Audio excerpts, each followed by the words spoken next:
பேச்சுலர்ஸும் செய்கிற மாதிரி இன்றைக்கி நச்சுன்னு ஒரு எறா தொக்கு பார்த்துடலாமா? ஃபஸ்ட்டு இஞ்சி மஞ்சத்தூள் லைட்டாக உப்பு போட்டு இந்த எறாவை வந்து விரவி வச்சுக்கோங்க. நான் ரொம்ப அமுக்கி விரவுற மாதிரி இருக்கும், லைட்டாக விரவி வச்சுக்கிட்டால் போதும்.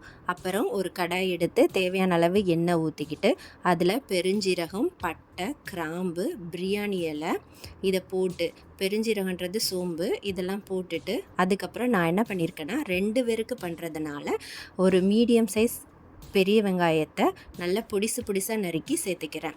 இதை நீங்கள் என்ன பண்ணுன்னா நல்லா வதக்குனதுக்கு அப்புறமா ஒரு பச்சை மிளகாய் சேர்த்து அதையும் நல்லா வதக்கிக்கோங்க.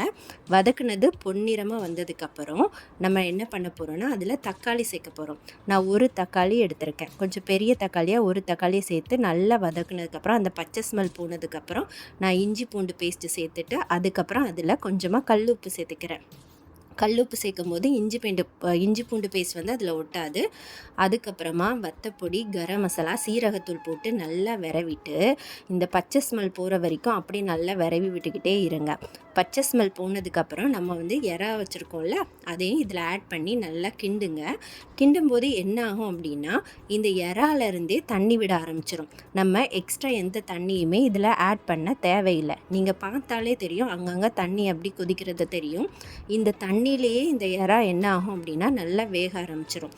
ரொம்ப நேரம் எறாவை வேக வச்சிங்க அப்படின்னா சவுக்குன்னு ரப்பர் மாதிரி ஆயிரும். இந்த தண்ணியில் அப்படி வேகிறது டைமே நமக்கு போதும்.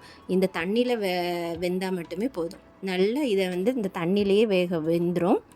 அதுக்கப்புறம் நம்ம என்ன பண்ணணும்னா இறக்குறதுக்கு முன்னாடி கொஞ்சோண்டு மல்லி இலை போட்டு மட்டும் இறக்குனா போதும். இப்போ நீங்கள் பார்த்தாலே தெரியும், அந்த தண்ணியில் வந்து அந்த எறா வந்து நல்லா வெந்துட்டுருக்கு.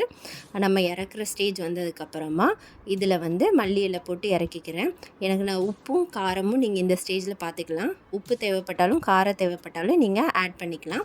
எனக்கு வந்து உப்பும் காரமும் கரெக்டாக இருந்ததுனால நான் எக்ஸ்ட்ரா எதுவுமே ஆட் பண்ணலை. நல்லா கிண்டி விட்டுட்டு நான் வந்து அடுப்பை ஆஃப் பண்ணிக்கிறேன்.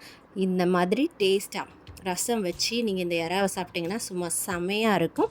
மறக்காமல் ட்ரை பண்ணி பாருங்கள்.